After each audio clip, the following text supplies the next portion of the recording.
You know that exact feeling when your phone lights up with a notification, you see it's your bank, and your stomach drops before you even swipe to open it?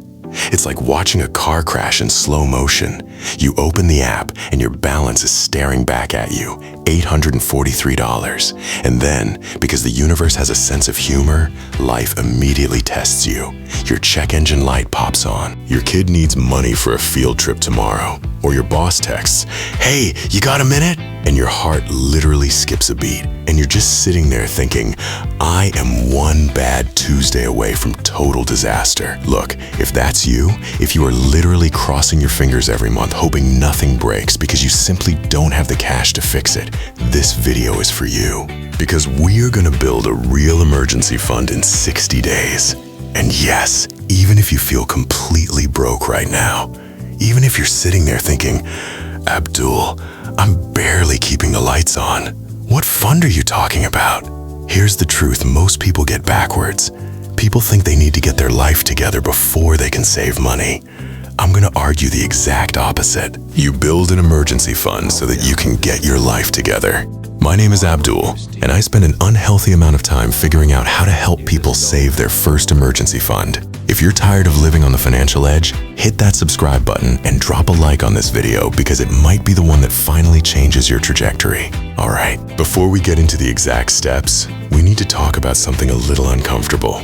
A lot of people say, I can't save because I don't make enough. And look, if you are literally choosing between paying rent or buying groceries, there is no budgeting app that can hack the laws of math. I get it, but here is what usually happens. Even when you do have a little wiggle room, your own brain sabotages you.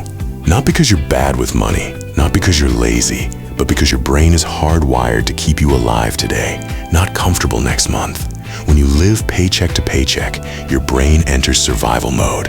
And survival mode does three toxic things. It hyper-focuses on immediate emergencies. It completely blinds you to future risks. And it makes you grab little dopamine hits, like a quick takeout order or an online purchase, just to numb the stress. Which is why telling a stressed out person to just save 20% is like telling someone who is on fire to just stop being so hot. It doesn't work.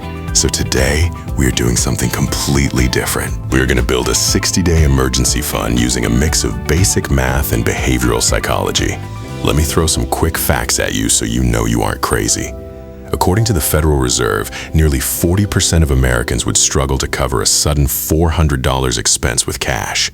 A recent Bankrate survey showed over half of the country is worried about their emergency savings. And the American Psychological Association found that 72% of adults report feeling stressed about money at least once a month.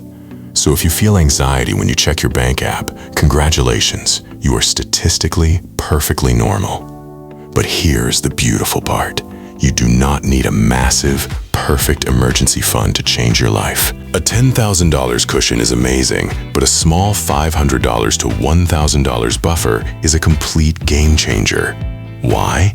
Because it stops what I call the debt snowball of doom. One unexpected $200 bill turns into an overdraft fee, which turns into a late fee, which turns into putting groceries on a credit card, which turns into a spiral of panic and bad decisions. An emergency fund is just a shock absorber for your life. So, what is our exact goal for the next 60 days? We are aiming for $600. Why $600? Because it's enough to handle a blown tire, a minor medical bill, or a surprise utility shut-off notice. But it's small enough that it's actually achievable, even if you are starting from absolute zero. If you can do more, do more. But we are focusing on $600. $600 in 60 days is $10 a day. That's it. Now you might be saying, Abdul, I don't have an extra $10 a day. I have $0 left after my bills. Fair enough. So we aren't going to find this $10 a day by suffering. We are going to build a system that extracts $10 a day by plugging leaks, generating a tiny bit of extra cash, putting walls between you and your impulses, and automating the whole thing so you don't have to rely on willpower. Because an emergency fund isn't just cash in an account, it's a behavior machine. Here is our 4-step framework: isolate, intercept, optimize, and accelerate. Let's run the 60-day sprint. Step 1, isolate. Day one is not about saving money. Day one is about stopping the bleed. If your emergency savings are sitting in the same checking account you use to buy coffee, it is not an emergency fund. It is a maybe I'll buy this later fund. Your brain treats visible money as spendable money, so we need isolation. Do this today. Open a completely separate savings account at a different bank if you have to. Rename it Break Glass in case of emergency. If your bank app lets you hide the account from the main dashboard, hide it. It sounds ridiculous, but it works because you are designing an environment where willpower doesn't matter. Automate a transfer that feels almost too small.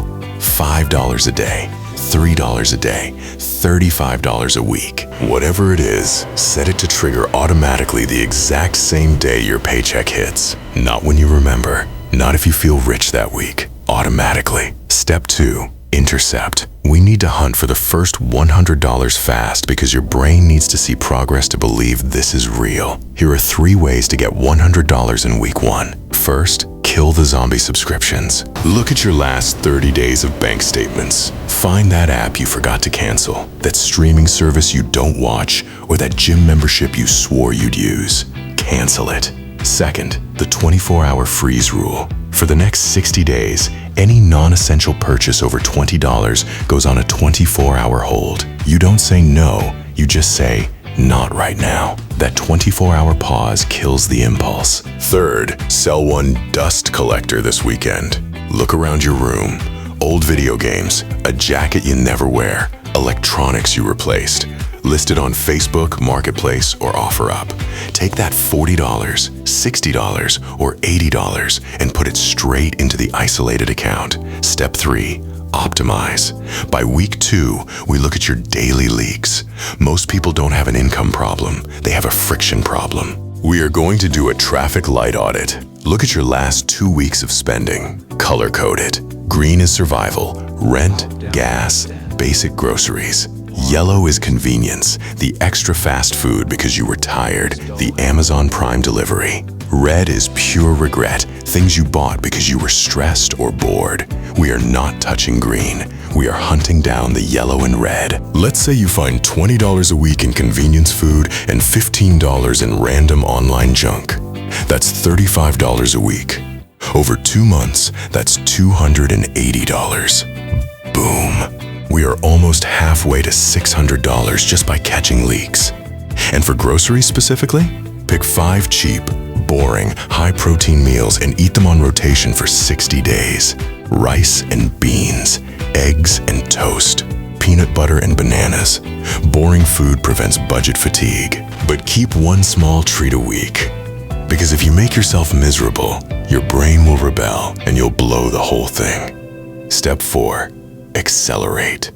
We can only cut so much before it hurts, so we add a little fuel to the fire. You don't need a side hustle that takes 20 hours a week. You need one cash mission. Pick one weekend in the next 60 days and go make $150. Pick up an extra shift. Do DoorDash for 2 days. Help someone move. Walk dogs. Mow lawns. It's 2 days of your life to buy yourself permanent peace of mind. Also, make one phone call to negotiate a bill. Call your internet or cell phone provider, ask for the retention department, and say, I'm looking at a competitor's cheaper plan. What can you do for me? If they drop your bill by $15 a month, that's $30 saved over the 60 days, and it keeps saving you money forever. Finally, we need rules to protect the fund from your future self. Rule number 1, the true emergency test. An emergency is something that threatens your health, your housing, your ability to get to work, or your basic utilities.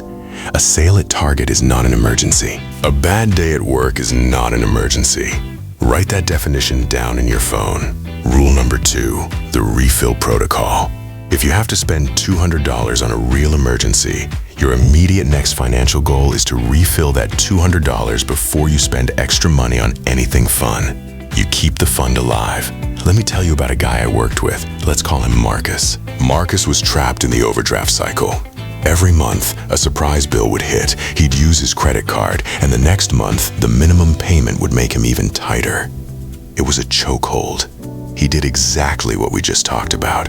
Opened a new account, automated $7 a day, sold an old monitor on eBay, picked up one Saturday shift at work.